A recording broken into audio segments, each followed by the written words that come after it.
Welcome to Angry Americans. Welcome to episode 7.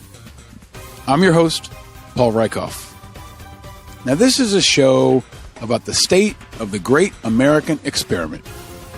And that great American experiment has its ups and its downs. The NBA playoffs were this weekend. We had 2 Game 7s for the history books. One that was the best ending to a Game 7 I think I've ever seen. That was awesome. But now, if you're a Knicks or a Lakers fan, you definitely have reason to count yourself among the angry Americans. We all get super excited about Game of Thrones every week. But if you're like me, you left last week a bit underwhelmed. The American experiment has its ups and downs, and our guest today is Rachel Maddow, someone who's taken millions of Americans through all of it for the last decade. And our interview today is definitely something I think will make you think. It'll make you laugh. It's not your standard interview. That's not what I want to do on this show. We're going to go deeper. We're going to try to have interviews that you can't hear anywhere else. We're really going to get into it. We're going to keep it real. And I think that you're smart enough and savvy enough to hit the pause button and come back to it if you want. But we're going to go deep in these interviews. We're going to talk about the issues that are pressing. We're also going to get into why she loves fishing, her bizarre first car, the real ingredients in a Pina Colada, and what it's like to be on the Wendy Williams show. But we'll also get into the exceptional fragile state of our great American experiment. Now today, as I record this from inside my wife's closet, for real, with my son's Monster Jam blanket hanging behind me for soundproofing, and with my other infant son sleeping just outside, our great American experiment is at war. And it's teetering on the edge of even more war. We are a nation at war.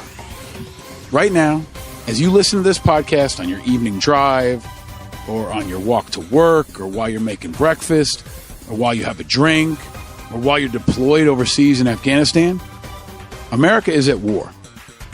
At least our military is at war, but they're at war in your name. Even though it often doesn't feel like it for most of us, we are indeed a nation at war, just as we have been ever since 9/11.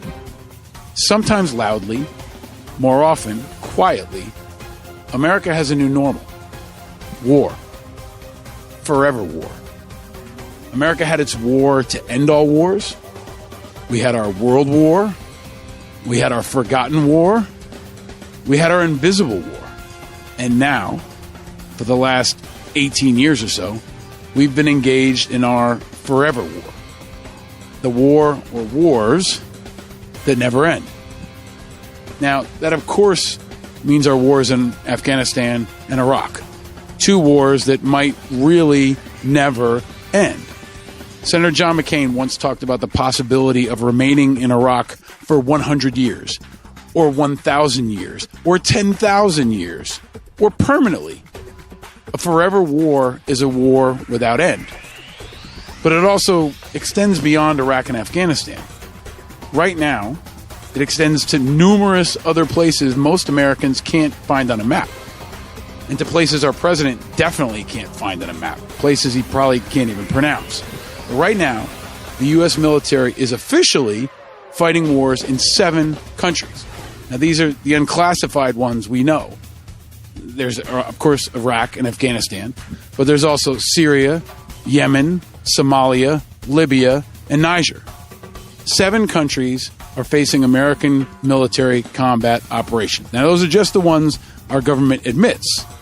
We have U.S. troops and State Department resources and other Americans actively engaged in countering terrorism in approximately 80 nations on 6 continents. 80 nations, 6 continents. That means the U.S. is now operating in 40% of the world's nations. 40%. And openly, admittedly, engaged in combat in 7 countries. And it's all under the banner of the same war authority granted in 2002, the authorization for the use of military force, or the AUMF, which was authorized to fight al-Qaeda-linked militants. Now, what was that? That was the blank check written by Congress in 2002. It was a blank check they signed in your name. And a blank check that our apathy, our disconnect, our distraction, and most of all, our political leadership never bothered to rip up. It's a blank check that covers all the bombs, all the bullets, all the civilian casualties, and all the lives of America's sons and daughters lost or given up in service of our forever wars. Forever wars with no end, carried out in your name and with the lives of other people's sons and daughters, or maybe your sons and daughters, or maybe you. Now that alone should force your attention, or make you concerned, or make you angry. But today, right now, as I record this, and as you hear my voice, we're on the brink of a new war, a war with Iran. And to borrow a term from the man who might own these wars, and more in 2 years, Joe Biden, that's a big fucking deal. But it's a big fucking deal that most politicians ignore. It's one that the last three presidents didn't have the courage or the will or the capacity to stop. And it's a big fucking deal that right now, most of the candidates for president are still too scared to touch. It's too hot. It's too complicated. And most of all, it's too easy to avoid.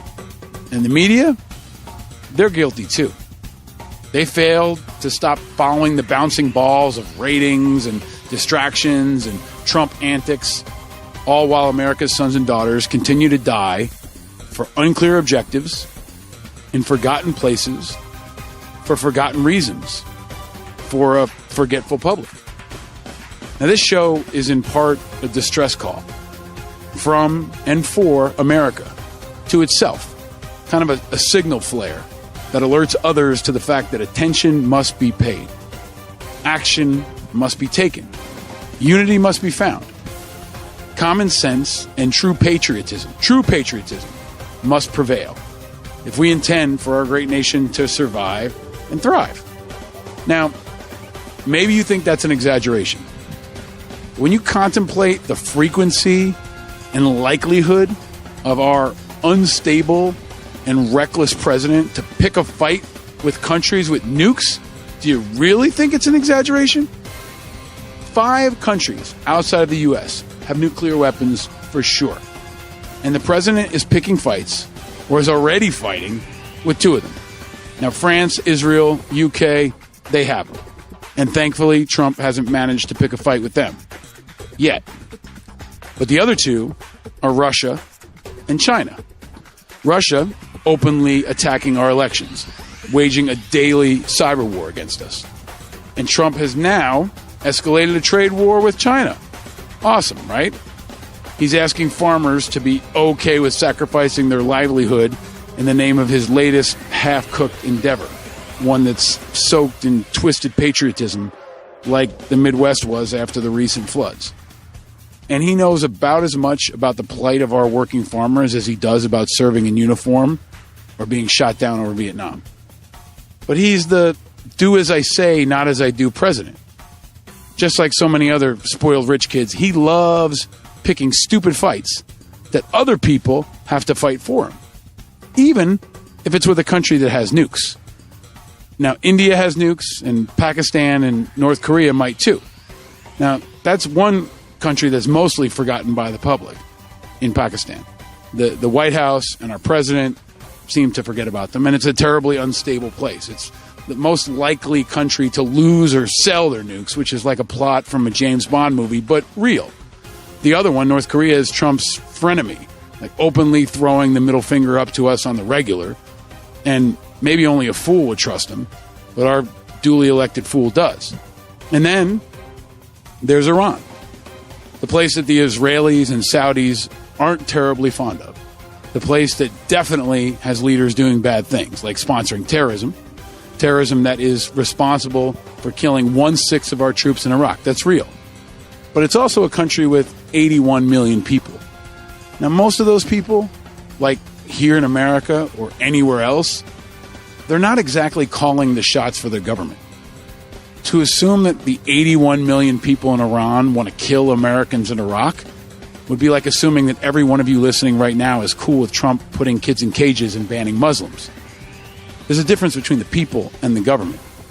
But Iran is a country that our national security advisor, John Bolton, the most recent national security advisor in the Trump administration, has spent most of his professional life antagonizing. Now, a reminder, Bolton is the third national security advisor we've had under Trump, meaning in an administration of unimpressive and crooked and undisciplined and sloppy cabinet members, Bolton didn't even make the second team. Bolton's the third string. He's like the practice squad kicker for the New York Jets.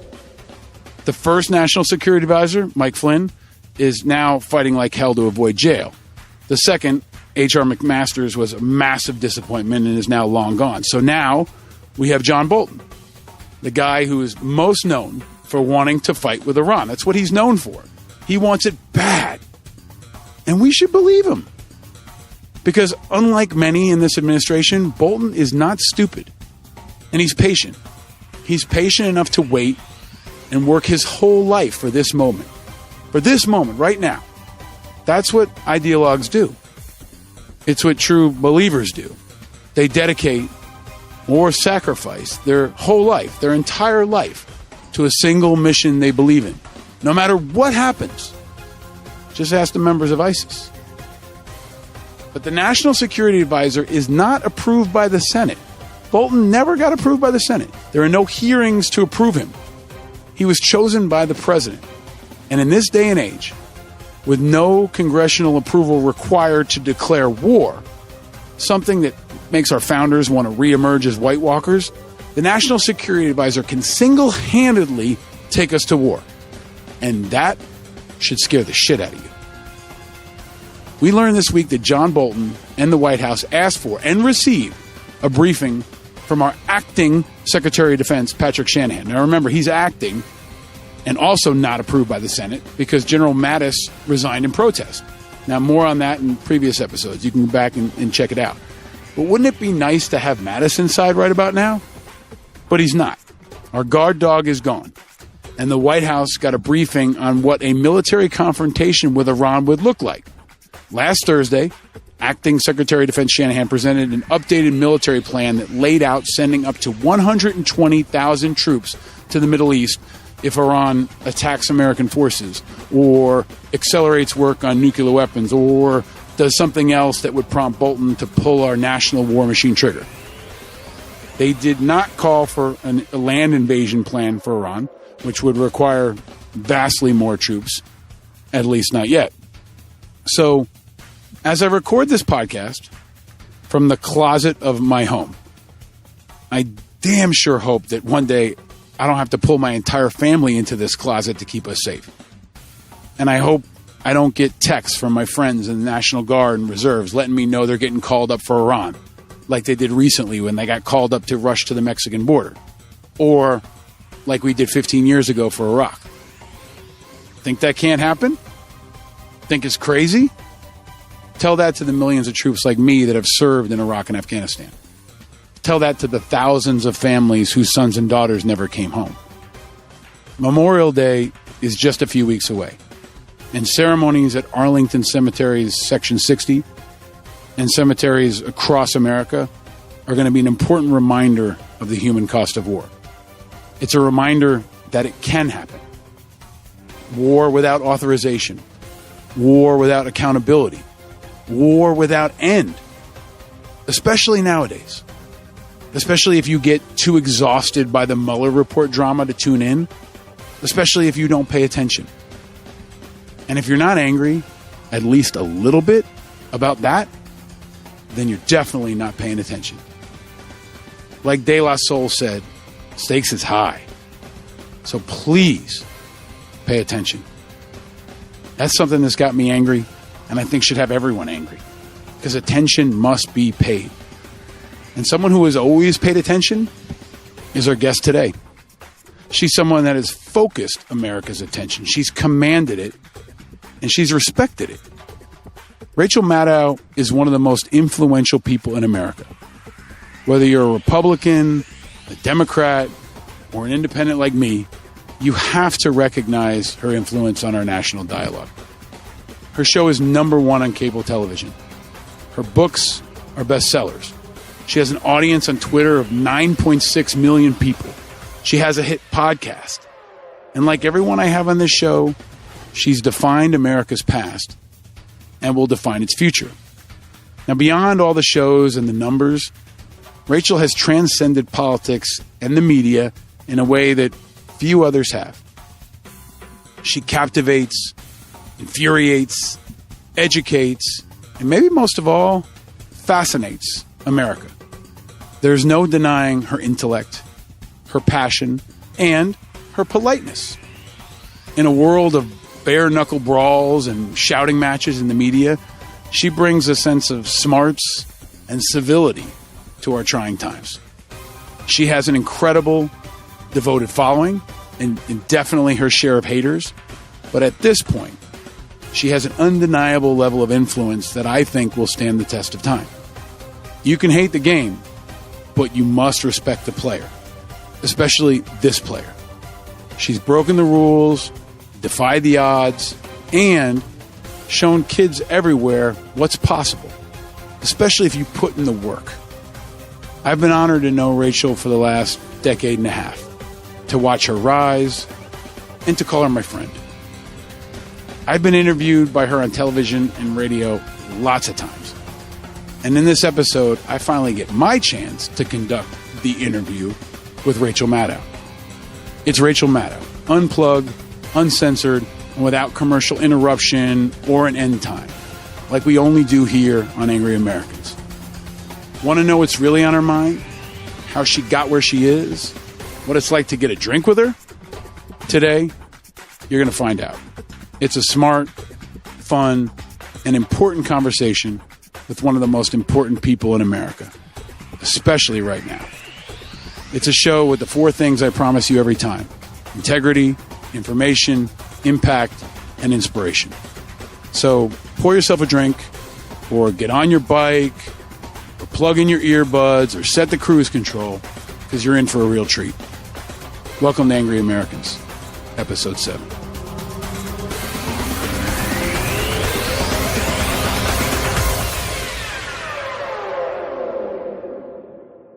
We all need somebody to talk to.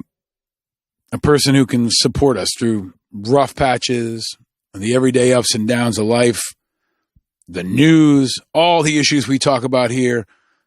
It can stress you out. That's where Talkspace comes in. Talkspace is therapy for how we live today. It's mobile, it's available when you need it, and it's affordable.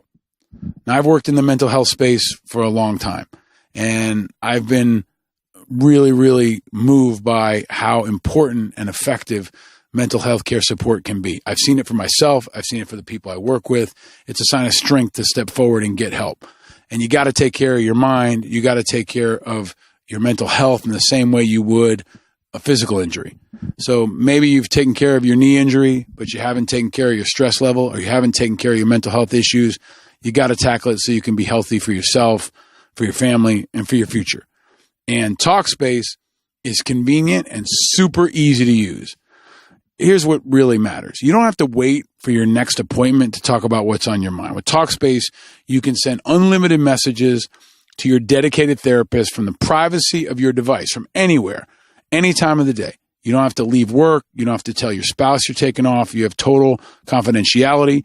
And if you're having a tough time, you can always schedule a live video session with your therapist for extra support. And it's affordable. A lot of people are concerned about the cost of mental health. I've been there. I understand. But 1 month of therapy on Talkspace costs about the same as a single face-to-face session. Best of all, you never have to wait a week to share what's on your mind. Talkspace is always there. Talkspace has more than 4,000 licensed therapists who are experienced in addressing the challenges we all face. So to match your perfect therapist for a fraction of the price of traditional therapy, go to Talkspace.com. Make sure to use the code ANGRY to get your first week free and show your support for this show. That's ANGRY at Talkspace.com. Check them out.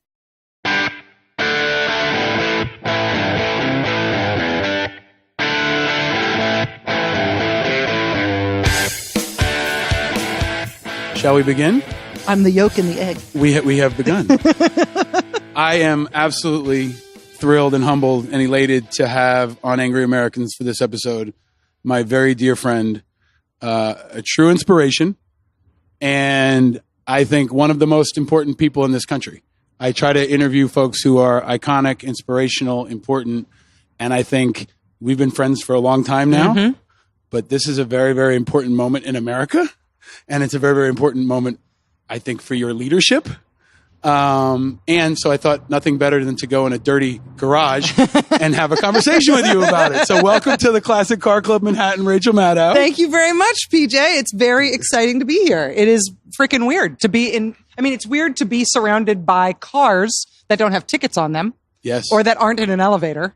I mean, I had no idea this was here. Yeah, it's a wonderful little secret, and it's a cool part of like American history and now global history. And we are next to the only place in New York City that has a better car collection, which is the NYPD impound next door. Oh, the tow lot? Where they get drug dealers and mobsters and other cars. So it's a cool contrast. So that's like the place to hang out to see celebrities and people are otherwise turning up in DOJ press now releases. TMZ knows. Yes. And they're probably like, they're going to be camped out there from now on.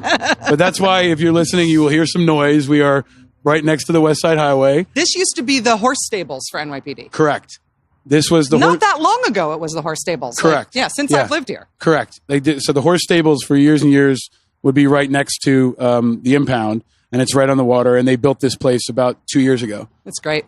Yes, and I'm so happy to have you here. Thank you. It's nice. It's nice of you to have me, and it's nice of you to say all those nice things. I don't recognize myself the way that you see me, and so it's disorienting, but it's very kind. But that's part of why I wanted to have a conversation with you, because I think you and I have been having informal conversations in bars and in other social settings 15 years now. For 15 years now. And when we walked in, I was trying to figure out, did you get me on Twitter or did I get you on Twitter? It was in a bar in the West Village, and I think it was you. You were Do you remember which bar it was? I don't. You have an encyclopedic before knowledge. you moved to Battery Park. It was Right. when you were still in the East Village. Right. So it was probably an East Village bar. I think it was on your side of town. So there's a whole thing about East Village and West Village. Yeah. And Never the twain shall meet. Well, one of my friends says East Village is for werewolves and West Village is for vampires. And if you live in New York, you know what that means, or you've been in, but they're very different, right? It's true. The East Village is always a lot grittier. You might end up at the same party, but definitely not in each other's neighborhoods. Exactly. Only if you both. But you have a mastery of the West Village. I had a pretty good knowledge of the East Village. I bet we were at Daddy-O. Maybe. On Leroy and Bedford. That was my spot. And now you have over 9 million people on Twitter, I believe. So you think we were talking about at a bar, like debating whether or not? No, it was like early internet and like, hey, there's this thing, Twitter. I bet like, you told me to get on it because you've always been more forward leaning on that stuff than I am. Well, I had amazing staff who always knew how to use technology for activism. Yeah. And, they were going through all these iterations, and we started out on MySpace and then went to Facebook, and now I've kind of spanned. But MySpace, God. Yeah. But I bring it up in part because I think in thinking about this discussion today, I feel like your leadership, and I talk a lot about leadership on the podcast, has now transcended our society to this point where you are kind of a queen of all, like they used to call Howard Stern king of all media. I think at one point you did Howard Stern, right? I love the Howard But you're this amazing force that has combined like an element of Howard Stern, the power of technology, the responsibility of a Walter Cronkite. Wow. And really, but the power that you have to influence and educate this country is one of the main reasons I was so excited to talk to you for this podcast. I would not put myself in the category with any of those folks, but I take your point that there is a sort of a twining together of different platforms. Like my job, what I get paid to do is go on TV and explain stuff in a news environment, right? Right. But in order to communicate stuff and have the best chance of conveying what I think needs to be explained or shown, you have to use social media in order to do it. And it's funny, like I'm definitely super invested in Twitter, not at all on Facebook. My show is on Facebook and does great stuff on Facebook. But personally, I literally have never used Facebook ever. I don't have my own page. I don't use it at all. And to be coming to grips now with the fact that Facebook is so freaking massive and so dominant, and the whole discussion about Facebook as a utility and the antitrust stuff that potentially needs to be brought to bear there, and the responsibility in terms of controlling speech and everything, I realized like how different would my life have been, how different would my perspective on the news be on that important point had I, at that bar with you, decided like, no, I think I'm just going to stick with Facebook. Like, people tell me that's what I should be doing. But instead going into the Twitter universe, it's much smaller, and it's actually a much more insular community. It is. Twitter is a specific slice of the world, particularly the journalism world. It is. And so are podcasts, I'm learning too. Yeah. Like part of what I've realized with this podcast is that it has a very kind of elitist audience at this point. Mm-hmm. And it's part of why I want to we're shooting video today, and I'll put it on YouTube and I'll put it everywhere, because when I went home for Easter to my family, it's, my family is a working class family. My brother's a mechanic. One of his buddies is an electrician. The other guy's a janitor. There's a nurse there. They're like, how do we listen to podcasts? Yeah. I don't have a pod. Yeah. They're still on terrestrial radio. They're making the move over. And I actually, I went through one of their old phones. I was like, shit, how do I find my podcast on your phone? Yeah. But part of what I think Joe Rogan, for example, has done is made it accessible everywhere and owned his content and really tried to bring his discussions to his audience. And I think that's what Twitter has done for you too. Yeah. And other, in addition to television. It's funny though, television, like I think when we used to have discussions like this about crossing over into different platforms and meeting people where they are, and how much do you want to be a pioneer versus figuring out where people are already looking for stuff and going there. When we were having all those discussions, I think we thought that the old platforms would atrophy and disappear, and it turns out no, they don't. And it turns out after all this time, not only cable TV but like network TV still super matters. Yeah. And we're not, in our demographic and in the stuff that we're both producing and listening to and connecting with all day long, we're not thinking about what's on network nightly newscasts. Right. But there are gazillions of people who are watching that every day where that still absolutely makes a difference, and that audience isn't disappearing. Do you think they've calcified? Like those audiences have kind of gotten deeper into who they already were? So if you think about network television, it's generally older people. Right? Like nobody under 30 is watching network television. Maybe. Right? Or maybe people under 30 who we know aren't watching it. But I mean, if it were true that it were only 70-year-olds who were doing it, that audience would shrink every year with death. Right. It doesn't. But good content is good content, right? So like for you, for example, do you have any idea what percentage of people watch your show online versus on television? I should. Like they keep telling us that there's a way to parse that from the ratings, but I don't have a clear sense of it. But in terms of whether or not the audience is calcifying, whether it's the same people who are just becoming devotees, like we've seen in the past couple of years, like the audience for like the best or the highest rated cable news show of the night, double in terms of the number of people who are watching it. And it wavers, it goes up and down depending on who's winning and who's losing and what's exciting or not. But like what counts as like a good primetime cable news rating right now is double what it was 3 years ago. Double what it was 5 years ago. And so, I thought cable news was dying. I thought people weren't buying TVs anymore. I thought people would only be watching online, and it wouldn't register in the ratings. And it's not going that way. It's but on some levels, you have been a part of saving cable news. No, really. I mean, this moment in time has obviously fueled it. Yeah. But I think, when you first started doing your show, and correct me if I'm wrong, I don't think you had a TV. No, I didn't have a TV for a few years. You told me, you very proudly used to say, I don't have a television. Yeah. And you were making a television show without consuming media on a television. Right. And maybe that gave you the perspective of being able to push the boundaries of television, because people would have said, you can't do an 11-minute monologue. Right. Or you can't do this really detailed analysis of documents. But you pushed the envelopes of what TV was doing, and now it's worked. And to be like super honest about it, part of the reason I didn't have a TV was specifically for that purpose, is that I didn't want to subliminally absorb the norms of the industry and then reflect them in a way that was, essentially mimicry. Like I don't want to do it for the same reason that I don't read like opinion columns. Like I don't read editorials and stuff because I don't want to absorb other people's opinions. I just read news and form my own opinions based on that, but I don't want to take in other opinion content. That's why I don't put pundits and stuff on TV.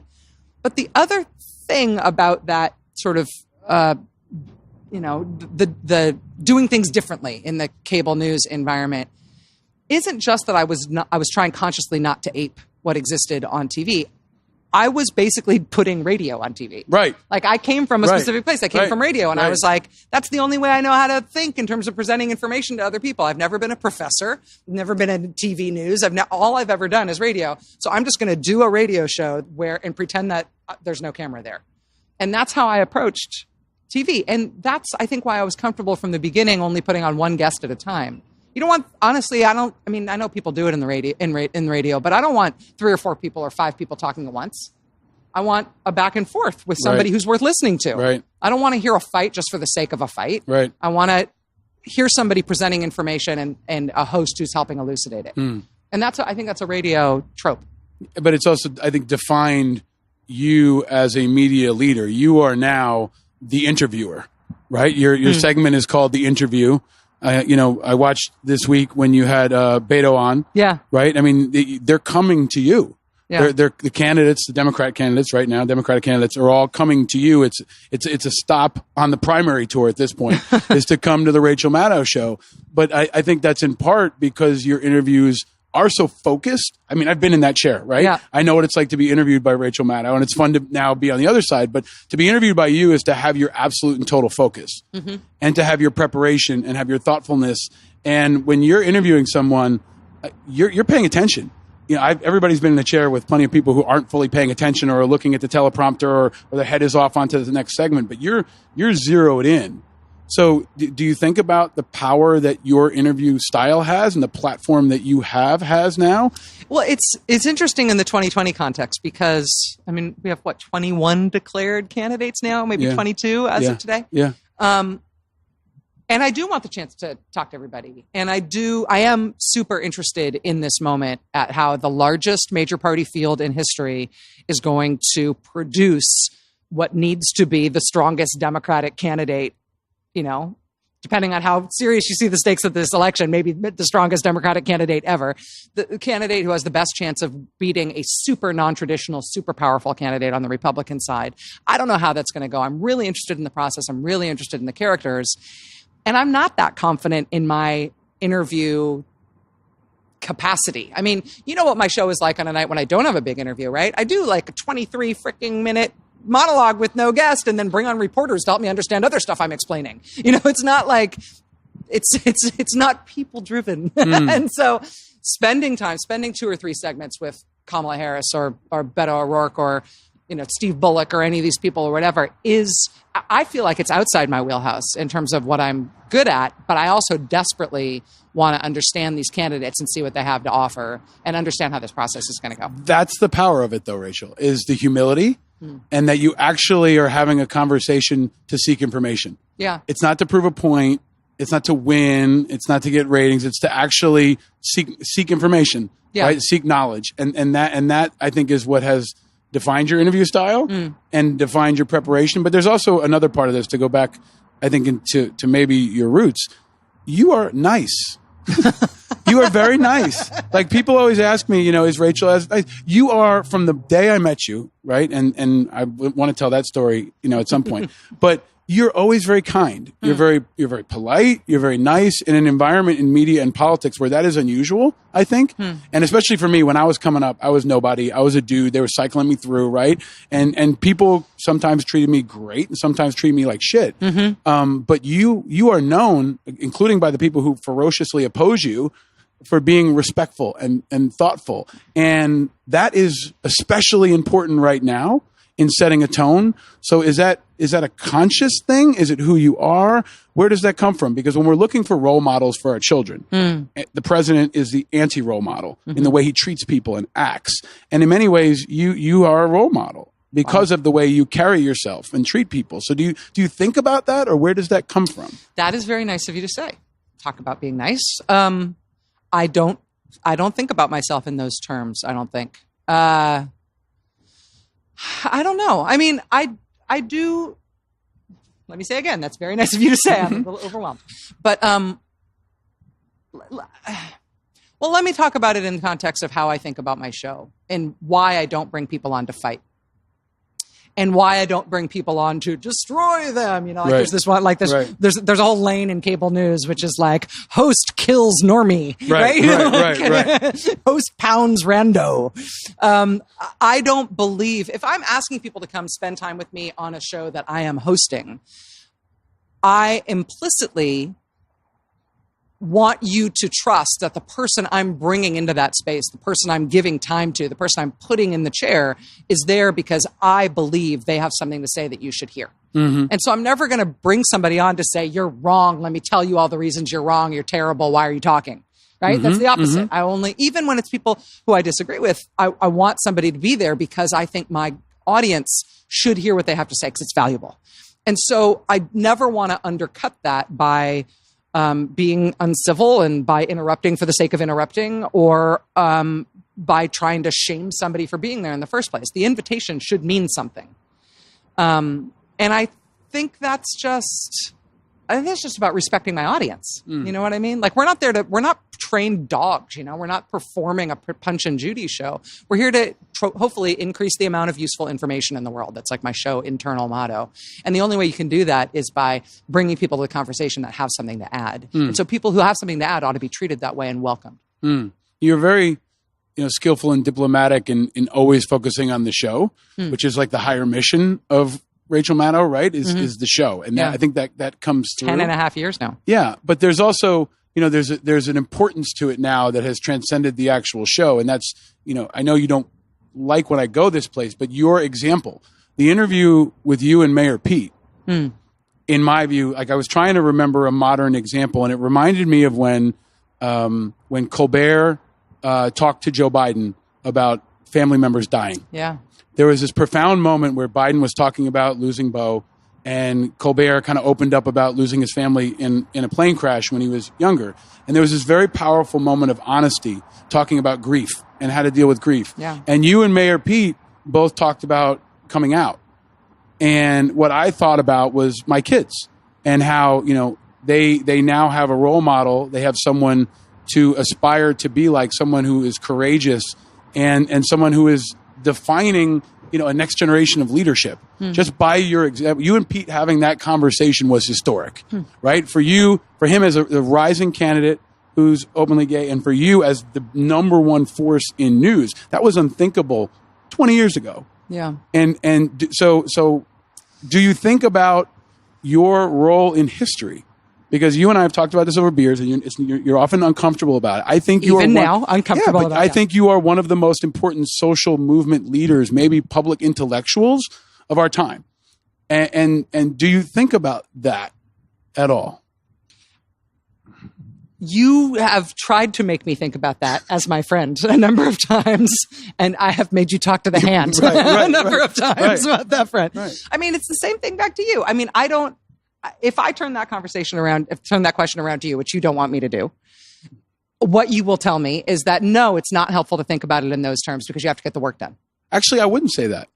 I wouldn't. I actually think by default on some points I have to recognize it because, over the years what I've learned is that something I said on TV or, a bill we passed or a program we created probably had more of an impact than I realized. Yeah. Like the ripple effects, we've in the work that I do and the work that you do, we've saved lives. And I've come to realize that over the years. And now that I have children and I think about, my legacy, if you will, I really do think that it happens. And you are very good at protecting yourself and your intellectual space. But I think over the years, you've met more and more people who, you can't walk down the street like you used to be able to. When people walk up to you, depends on what I'm wearing. Yeah. But you really are, you've changed lives beyond the policy, which is obviously important in leadership. The lives individually that you have touched through your example, is important. You're a movement leader in the same way if people want to look at historical context. I mean, if you look at the 60s and you were going to talk about someone of importance, pick a person, Malcolm X, some Martin Luther King, Bobby Kennedy. If you thought about the 15 or 20 people that were defining that time, I think when people look back on this time, they're going to look at you as one of the people defining this time and also defining what it means to be American. And we talk about it a lot in the show, defining true patriotism.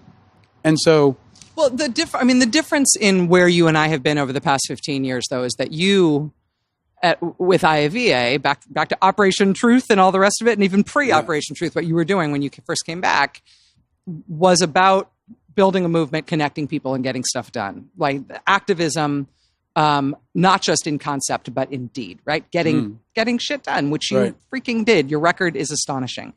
I was an activist right up until the moment when I met you, basically. Like I was an activist until 2004 when I stopped doing activism, moved to New York City, and started doing media instead. And I told my colleagues in the activist world when I left in March of 2004, I don't think this is going to work out. I'll be back in 6 months. Somebody else take over the listserv, you know? But I stopped doing what I was doing and stopped doing activism and started instead explaining things for a living.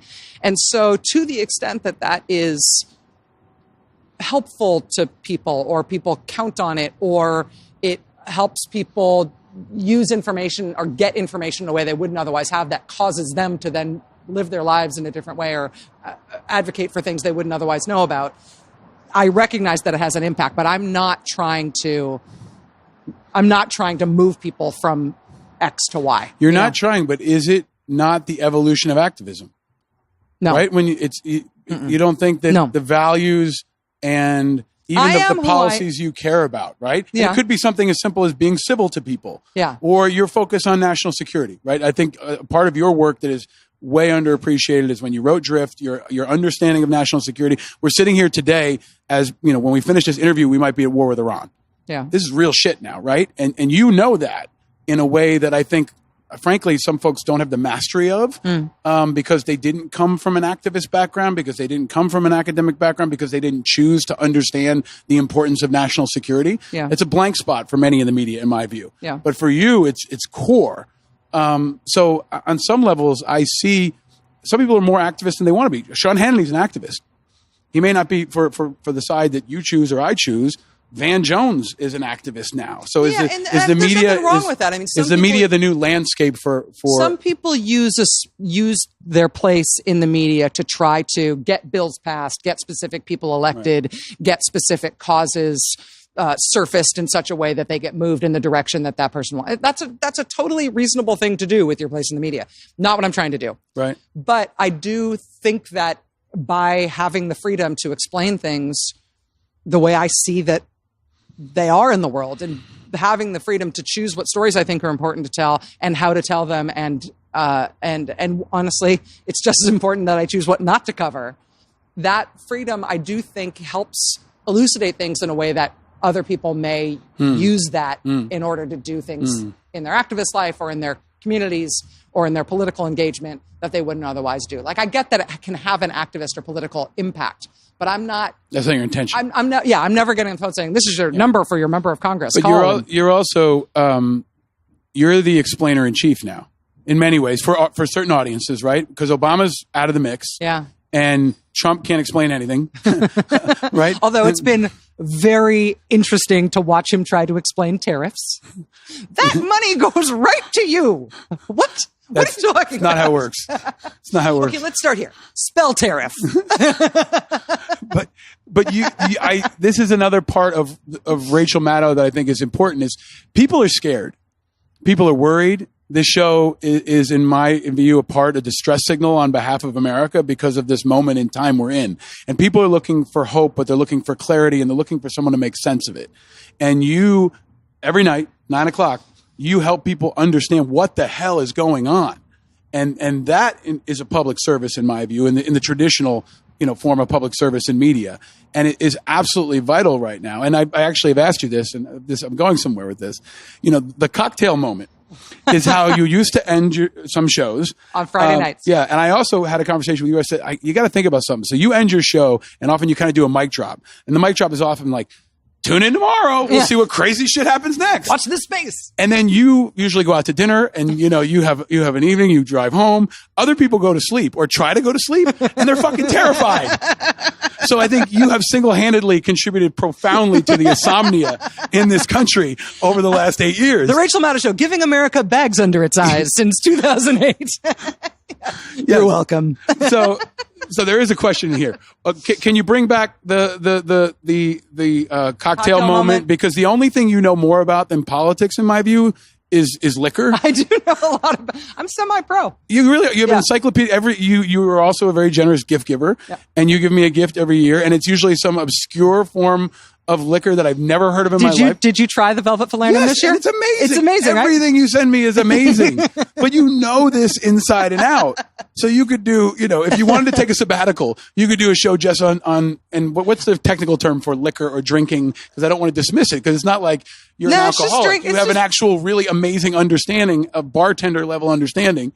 The thing about me with bartending is that I'm super slow. Like, I love making drinks, but like, have yourself another drink for a while. Make yourself something, because I'm going to make you a drink. It's going to take me 40 minutes, and I'm going to do the garnish 7 times. But I'll think by the time you ultimately get it, I have a very non-commercial ability when it comes to bartending.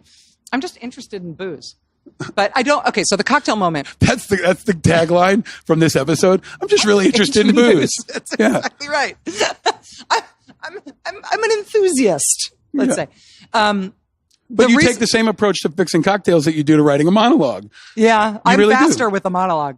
But the thing about the cocktail moment is that I realized that I felt not irresponsible with it, but I felt like I had mixed feelings about helping people drink better. Like, I've always thought about the cocktail moment as A, it's kind of funny. B, it's a little surreal to see somebody who's just been talking about the news for 43 minutes in their 45th minute tell you how to make a champagne cocktail or whatever.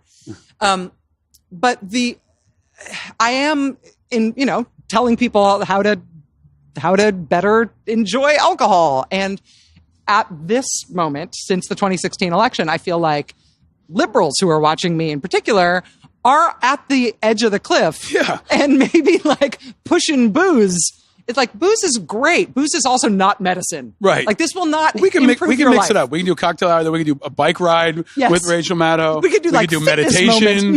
Right? Cocktail moment should totally be meditation moment for the rest of the Trump administration. I'm telling you, like, I'm happy to do security on this endeavor. If we want to take you out and do meditation in the park, whatever it is. We'll have to differentiate it from Jon Stewart moment of Zen. Yeah, well, you will find a way, right, as you always do, right? So I want to go. As we're talking, there's a dude hammering on I think it's a Porsche behind us. Is that a Porsche? But I ask every guest, and you're not getting off the hook on this one. Yeah. Rachel Maddow, what was your first car? Oh, you are going to get an answer from me you will not get from anybody else. I hope so. It was a 1970 Audi 100 LS. What's an Audi 100 LS? Glad you asked. It's the size of a Ford LTD, 2-door. Wow. So each door was like 9 feet long, and nothing was power or anything. The steering, here, hold the mic. Okay. Steering wheel was like this. Okay, now to describe for audio viewers, your arms are spread 3 feet across. 3 feet across. It also, like you're driving a ship. It was a stick shift with like a 2-foot long stick shift, and each of the seats was like a captain's chair, like an easy chair. Wow. The woman who cut my mom's hair at the time, her husband had been a prisoner in state prison in California. And when he was in the Star, he did the upholstery course in prison and became this really good, super old school upholsterer who learned it in prison. And for his first job after he got out, I paid him to upholster the seats in my Audi 100 LS. And so they were like, they could have been in a museum. Wow. They were spectacular. Huge steering wheel, huge gear shift, 9-foot long doors. It was dark green. It was spectacular. It also, I went through 7 clutches. I was also 16. I didn't know how to drive, and it was a freaking tank. It's great. That's an amazing answer. Yeah. Dark green on the outside. What color was that interior that the guy from prison made? Tan. Although he did contrasting dark leather on the sides of you could see the sides of the seats all the way around, all 4 sides. Are there photos of said vehicle? I wish there were. When I went away to college, when I didn't have time to put in like the 7th clutch, and I didn't bring my car to college. I left it sitting in front of my parents' house. My parents and I kind of had a falling out soon after I got to college, and I kind of left the car languishing there for a little while. My parents literally took it and gave it to the high school auto shop for a tax break.